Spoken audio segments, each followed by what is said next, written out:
Good afternoon, everybody. Thank you for being on the call. We'll call this meeting to order with a roll call. Commissioner Szymanski. Present. Commissioner Schlosser. Here. Commissioner Byrne. Here. Commissioner Gay. Here. Commissioner Sheffer. Here.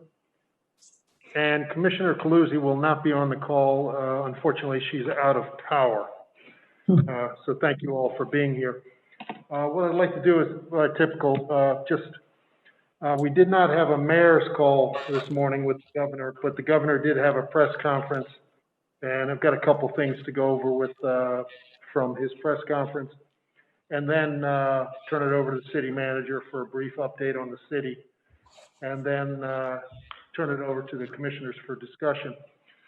We got some good news in the last couple hours about being removed from the quarantine list of New York, New Jersey, and Connecticut.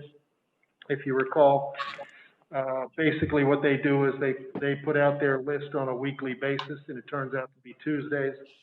And based on our most recent numbers, metrics that they use to qualify for that list or not for that list, we came in pretty positive. And so we have been removed New York, New Jersey, and Connecticut. The DC is every 2 weeks, and so we won't hear about that until next week. The governor, most of what he talked about today on the call was he's looking at schools reopening, and he's trying to do a hybrid reopening, which is going to probably be mixed in person as well as virtual, but they're still working on that. Just one thing, there is a testing site tomorrow at Epworth Church from 9 to 1. Get out the information. I think I sent it out. There are, I think they have slots probably for a good 500 to 1,000 people. What the governor went over today as far as the metrics are concerned, we are below the 5% on a daily average, 7-day average. Approximately 4.7. Hospitalizations are at 42 as of this afternoon. It was 40 yesterday. It popped up a little bit. The deaths are at 587, which is 2 more. It's been for the last 4 or 5 days. But the positive news that came out from those states is because the 7-day average of the new cases on a daily basis was below the 97 metrics at 96. So it seems like numbers are going in the right positive direction from that perspective. So hopefully we'll continue to see that. He is continuing to have tests all over the state. I think there's 4 or 5 going on between tomorrow, Thursday, and Friday around the state in the 3 counties. Otherwise, I will turn it over to the city manager. Thank you. Thank you, Mayor. Good afternoon, Commissioners. Nothing too different to report. We did have a slight uptick in parking revenue this past weekend, and for the month of July, I'll have those numbers for you as a season-to-date package, if you will, for our August 10th meeting. But last weekend showed quite a bit of people at the beach. Deauville once again was full, and parking permits and parking meters were just up slightly. We're certainly still in a revenue decline compared to last year's numbers, but did show a slight increase from last weekend to this weekend. And I'll just ask the chief to briefly report on any lifeguard statistics. Thank you. Good afternoon, Mayor, Commissioners, and general public. Unfortunately, I'm letting you know that yesterday we had another beach patrol employee test positive for COVID. That brings our total number to 18. And 2 other beach patrol employees are experiencing COVID-like symptoms, so we do have them out in self-isolation at this time. Captain Buxton still continues to test as he intends to keep ahead of this, and as well as everything being kept clean. We continue to hand out free masks. We're over 17,800. We're placing another order for more, and we've issued 69 citations. Mayor, that's all I have, unless you got specific questions. No, I don't have any questions. I don't see any hands up. What I'd like to do before we open it up to the commissioners is maybe get an update from Carol Everhart on the chamber, because I know she was going around on a weekly basis to check out from basically the 6 different business types and their response on a week-by-week basis. Carol Everhart, could you come on the line, please? Yes, Mayor, can you hear me? Yes. Yes, I can. Thank you. Okay. Well, let me give you the occupancy first. This past weekend, last year, in the area, there were 3,307 occupied rooms. This year, 2,807. In downtown, you were 65% full hotel occupancy. So that was your comparison for this weekend. Year to date for Saturday, last year you were at 76,306. This year, you're 45,960.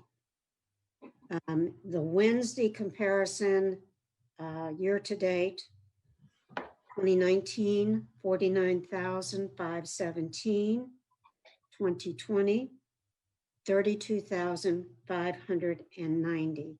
So what we're seeing with the occupancy is still not where it needs to be for even a Saturday night. And Wednesday is a little bit better. But Monday, Tuesday, Thursday, that is a whole nother story. So I'm trying to garner those numbers also, so we'll have something by the end of the year.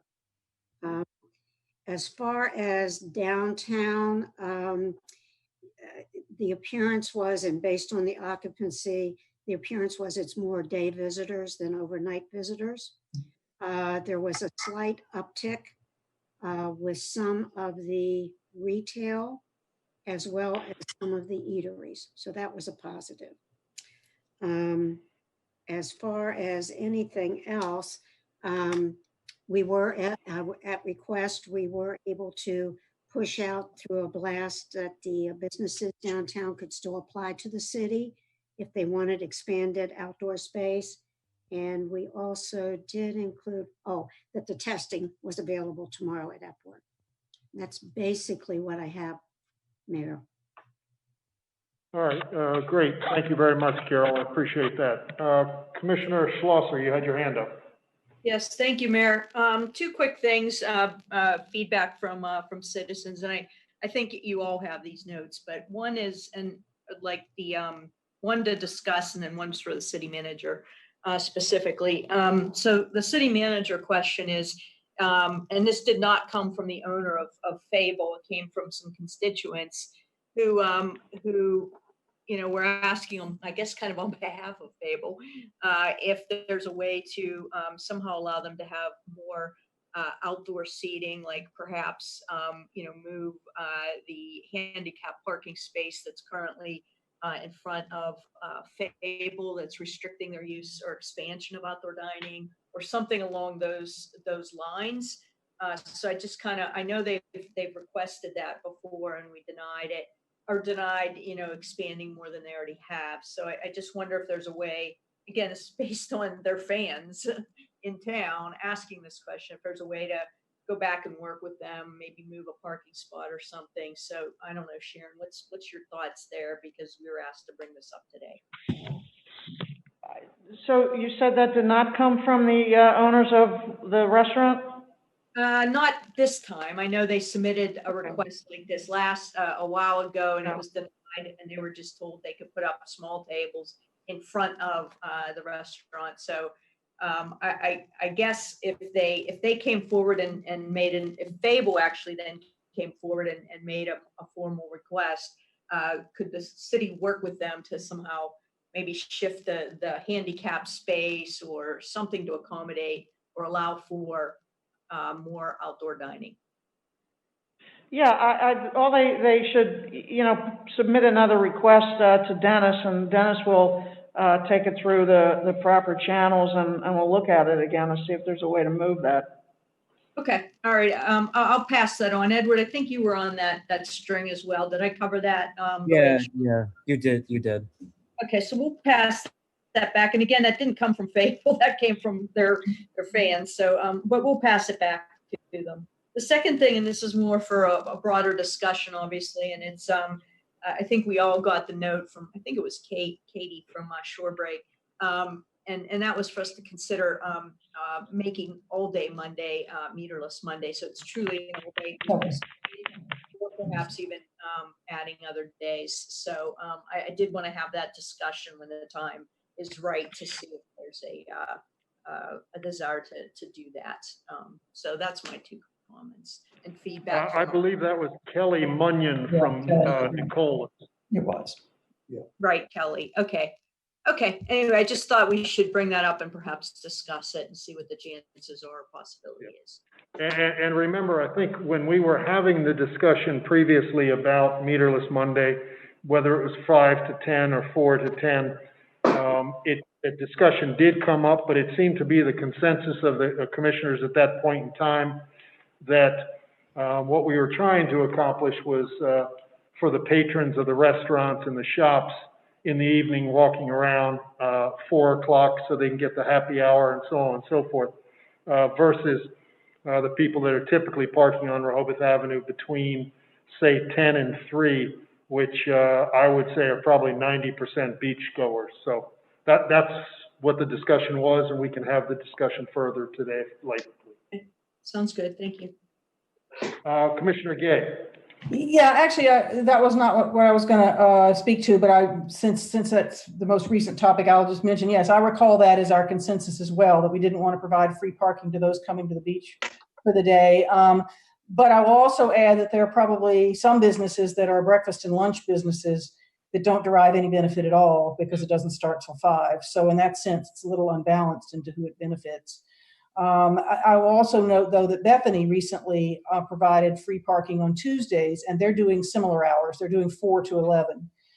So it does seem to be the pattern. It's more at night, and I don't have strong feelings about it. I can certainly see not giving up more parking revenue, but I'm sensitive to those businesses that that can't benefit from it as well. The question I was going to ask was of Carol.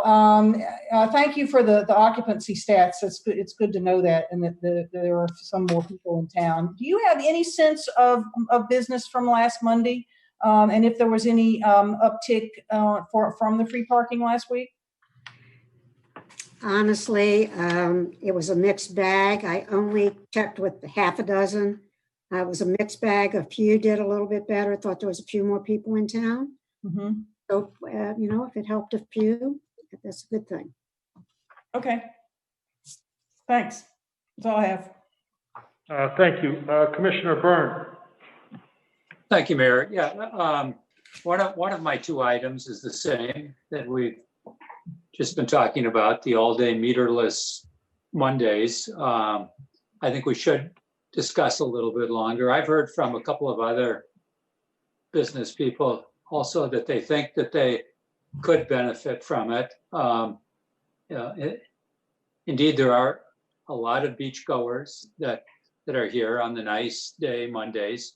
But I think it'd be interesting to hear what might be the budget or revenue implications on looking at the last 2 or 3 Mondays, and see if that can give us any sense of at least dollar-wise what we would be doing to the city revenue sources. The second comment, I guess, is directed mostly to the chief, but I think it's for all of us. The comment that I continue to hear, and Chief, I know that you and your force are working hard. I know it's an incredibly challenging time, but I continue to get texts and emails and face-to-face comments that enforcement is not consistent downtown, and that some of the cadets are doing it consistently, enforcing the mask. Others are letting folks go by, and that it's a continuing concern. And I just don't know if more can be done in terms of enforcement.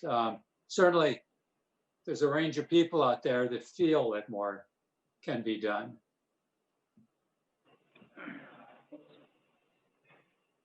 Thank you. I will tell you, it is an ongoing obstacle to keep trying to, with the enforcement. Some of the schools are already doing a lot of online schooling, and some have already gone back. So I normally in the mornings only are now to about 3 officers, sometimes 4, and that includes a bike officer. And so complaint loads have increased. With that being said, what we're seeing is after we put the mask up, because a lot of people are carrying a mask on their wrist or on their body somewhere, and they'll put the mask up, but then, 20 feet away from us, they'll go ahead and pull it back down. So when they're headed down different areas, if it's the boardwalk camera or down south, we're making contact with them early and they're complying, but then later on they pull it back down. It is becoming more difficult. I keep putting out emails to the officers each day because it does need to be consistent, and we're definitely are being consistent with the message. However, it's just trying to track them down afterwards.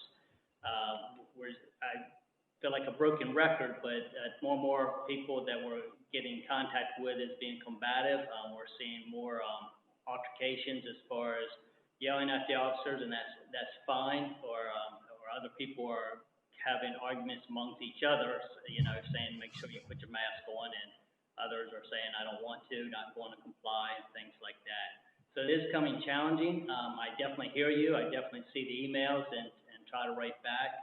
I agree with you, and we're constantly trying to do a shift with the governor's orders last week about businesses. We tried to do a little bit of a shift this week as far as on the avenue and try to make sure we're getting people on the sidewalk, because a lot of my complaints this week was coming on last week was about Rehoboth Avenue. So we kind of shifted there. And once we did that, it kind of went down on the boardwalk. So it's that balancing act. Again, not making excuses, just trying to each week where we're hearing most complaints is where we're trying to shift the resources. But I hear you. Thank you, Chief, for all you're doing and all you're going to continue to do. Much appreciated. And Commissioner Byrne, I can say regarding the revenue, we're averaging a revenue decrease of approximately $6,500 for that time period on Monday evening. So approximately $6,500 revenue loss. Certainly during the day, it would be at least double that, if not a little more than that. Thank you. Commissioner Szymanowski. Thank you. Thank you, Mayor. Related to the topic that Commissioner Byrne brought up, it has been a hot topic amongst residents that I've talked to in the past week. More and more people concerned, I think, about the wearing of masks and the enforcement. I think we've gotten some correspondence from visitors with concerns.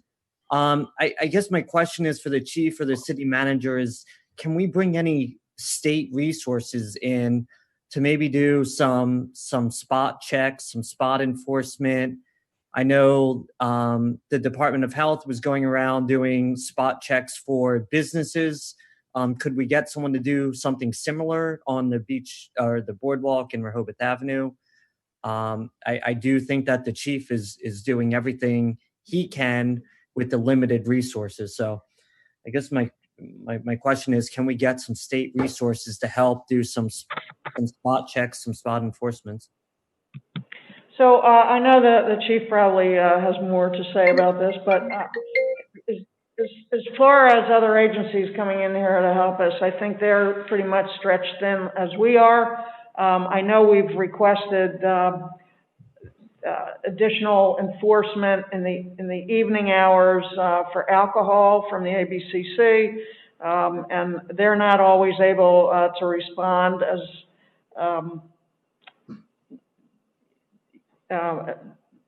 much as we would like them to, I'll say. And, you know, the mask wearing, I think at this point, people are gonna either wear a mask or not wear a mask. And what the chief is saying, and, you know, without alarming anyone, but it's an alarming situation. I mean, we've lost 5 seasonal police officers because of just staggering numbers of belligerents. And my concern continues to be, one, to keep our officers safe and not be confrontational. So it becomes a difficult mandate to enforce. Figure 20,000 people at any one time on the boardwalk and on the city streets with 3 or 4 seasonal officers and then 3 full-time officers working at any given time. So it's again been a difficult situation. I don't know if you want to add anything else, Chief. I was just going to add, I truly believe the majority of people are being contacted on the boardwalk. It is after they make contact with us that they decide to make the choice to pull the mask back down. So on that, we can reach out and see if the state has any resources, surely. I kind of doubt it, but we just definitely look into it. Again, unless we line everywhere, once they make contact, it's hard to enforce they decide to pull it back down. So literally you'd have to line the streets and the boardwalks with personnel. Again, we're always reaching out to businesses to ask their support to, as they see people walking by, to make sure to put that friendly reminder out to them. But I'm sure we'll definitely look at and see if there's any additional resources out there. But I do think most people are getting contact made by a law enforcement officer or somebody in town, another city employee, lifeguards, and that they know about it. They just make the conscious decision afterwards to not wear that. And that's sad and unfortunate, but that's the reality of what we're seeing. But back to your question, yes, we'll surely look into see if there's any additional resources. Thank you, Chief. Thank you. Yeah, Chief, just to follow up on that real quick, I think part of the frustration, and I've actually observed this myself, but is residents have told me they'll observe like one of our cadets or standing there and watching the boardwalk, and you know, many people go by without a face mask or wearing it incorrectly, and nothing's said, but somebody brings a dog, you know, 6 inches onto the boardwalk, they're all over it. Tell us how to respond to that, or what the guidance is, or, you know, kind of what your perception of that perception is. Well, obviously, if they're not doing their job, that's not correct, and I've reemphasized that over and over. With that, and not making excuses, it's again about reality. These cadets are 19, 20, 21-year-olds. Yes, they're adults, but quite honestly, the ones I've had leave already, and I just had a discussion last week with some more of the officers, it's 500 times a day they're making contact with somebody about putting masks up, and they're just, quite honestly, you're absolutely right, it's not correct, but they're just tired of repeating over and over and getting yelled at and screamed at, or to watch them a few steps away stop it and pull it back down. With that, that's no excuse. I keep trying to motivate them and to reinforce that is their job. That's what they're getting paid to do. It's just as a lot goes on, I think we often say in June, early July, you didn't see that, and now I am catching, as you observed, some of the officers not taking that initiative, and that's on me, and I can certainly tell you I've been bringing it to their attention as well as their supervisors, and taking what action we can against them when that occurs. So I am seeing that. I don't disagree, and we're certainly out there trying to motivate them. It's just, again, and I don't know the true numbers, how many people they come in contact each day, but it's just relentless day in and day out re-emphasizing with the tourist industry and turnover. So again, no excuses, falls totally on my shoulders, and I will go ahead and put another email out after this meeting about the conversation. Yeah. How many do we have that stay till Labor Day? Normally we have the majority to Labor Day. Some schools go back. So if we hire 24 normally, 26 officers, and again, this year it was 22, and then went to 20 kind of quickly. Typical, we have 17 will go through Labor Day, and then on the weekends, maybe 14, 15 that will stay through Sea-Witch. This year, it looks like from the schools and for whatever reasons, I've got 7 signed up after Labor Day weekend. So half as many as you normally have for September. Correct. You know, if I could say something, I think it's incumbent upon us as public officials to speak to our constituents and point out what the city staff is doing, what the police are doing, and how much of a difficult job it is for doing what they're doing. This is something that's never happened before. And we are open, our economy is going, albeit slow, we have people at the beach. The other alternative is to shut the town down, and I know no one wants to do that, but we have to work with the city staff. We have to get out to our constituents and explain what it takes, because this is a very difficult situation. It's very fluid. Look what's going on around the country, and a lot of people are praising Delaware for what they've been doing.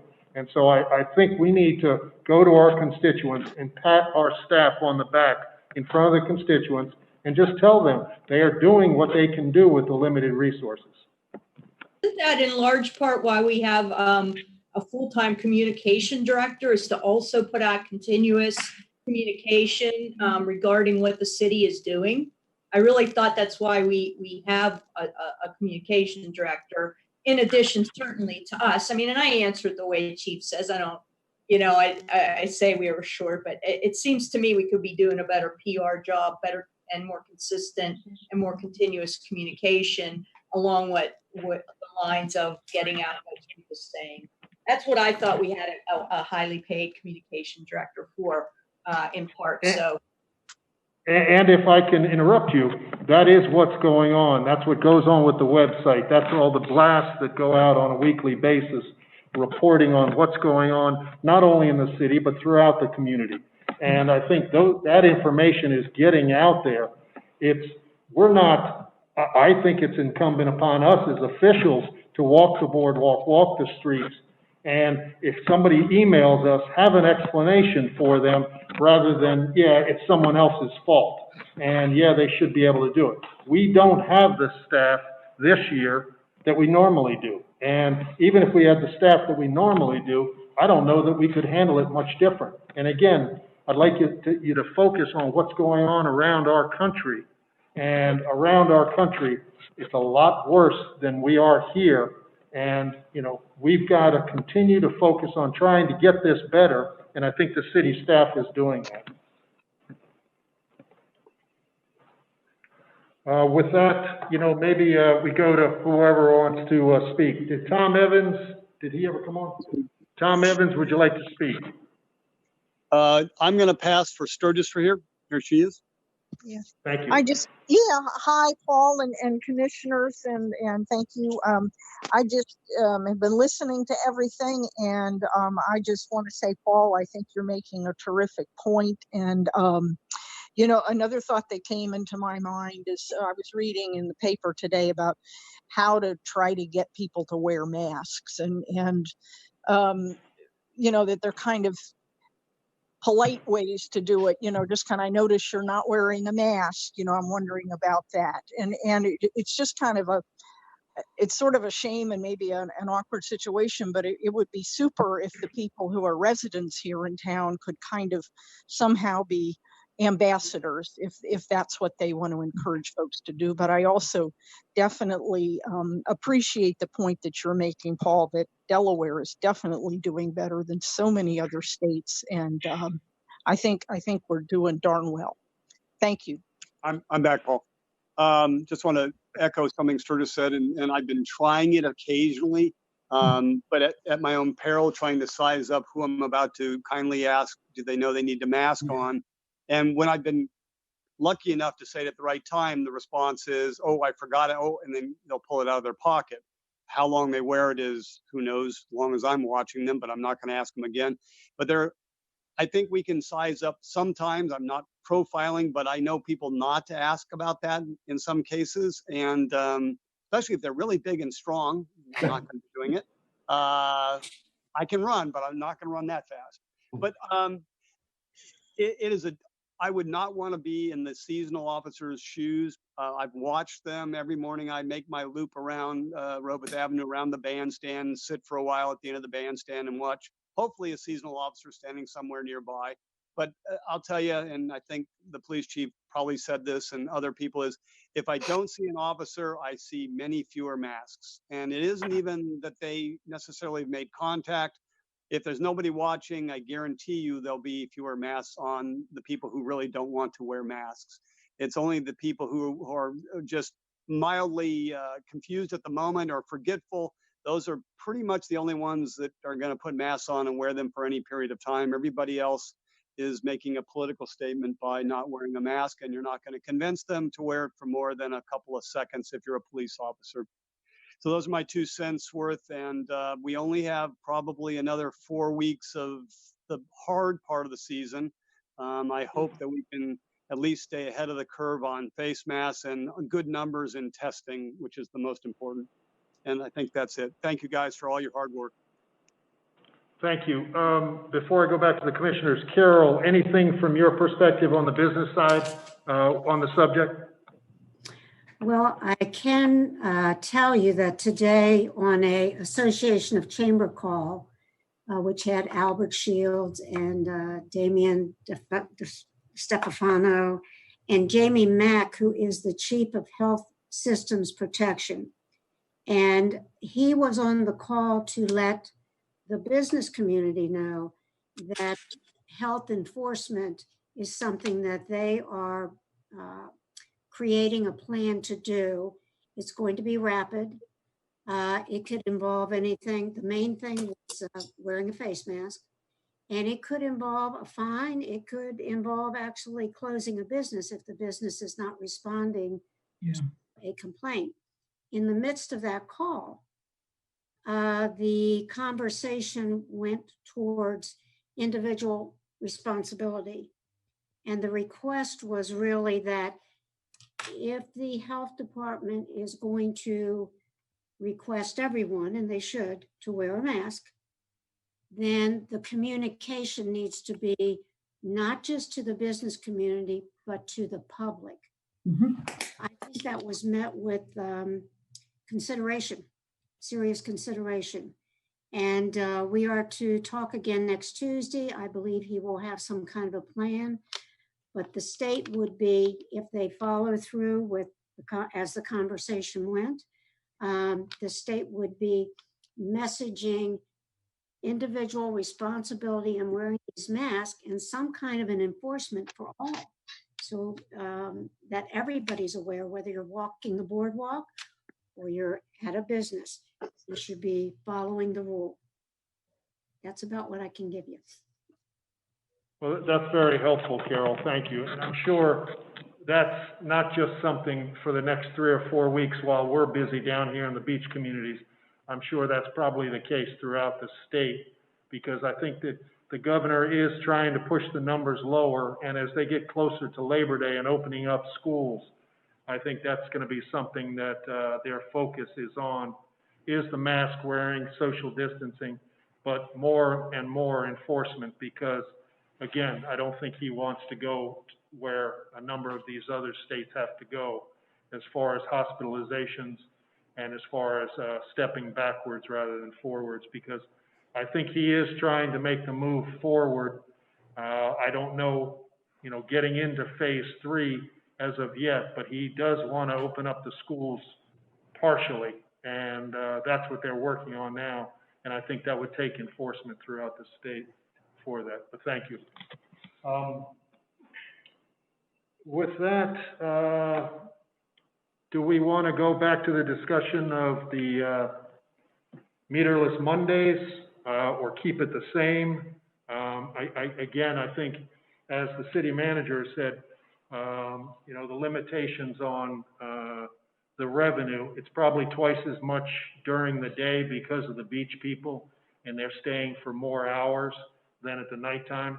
Walking around town, even on the nicest days, there continue to be parking spaces on Rehoboth Avenue, as well as Baltimore and Wilmington.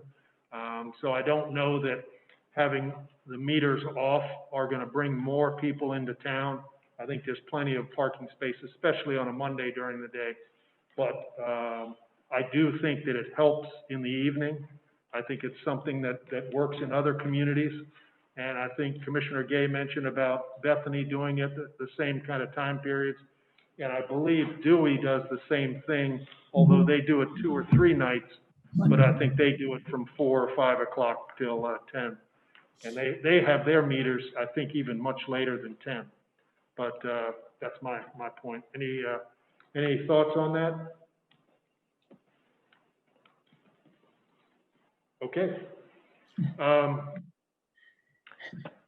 With that, I don't have anything else to bring to bear.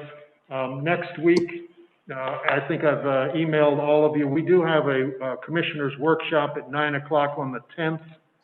Rather than have the meeting at 9 o'clock on the 10th and then this meeting reconvene at 3 o'clock on Tuesday, since we are going to have the city manager on an agenda item talk about, you know, the city budget, the expenses, the revenues so far to date, I would like to just confirm with you all that we do not have the meeting next week on Tuesday at 3 o'clock.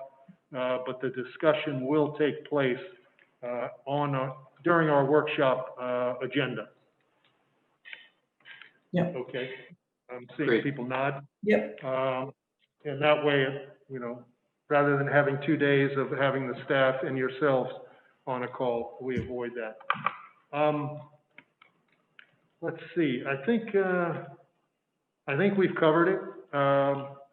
Obviously, I think, as we look at the mask wearing situation, as much as it seems to be slipping, yesterday I was walking on the boardwalk at 11 o'clock, and with the exception of a few people and then a few others eating on the boardwalk, it did seem like there were a lot of people wearing masks, but I guess it's all subjective and depending on which time you go. So I think I know Mr. Evans said something about confronting somebody. I think based upon the experience that some of the cadets have had, I would not suggest anybody confront anybody about a mask unless you felt comfortable about it, because there are many people that, for political reasons or whatever, bring the mask into the debate, if you will, and they shouldn't do that. So. If there's nothing else, any comments, we can adjourn the meeting if everybody's okay. All right. Thank you very much. This meeting's adjourned. Have a good day. Thank you.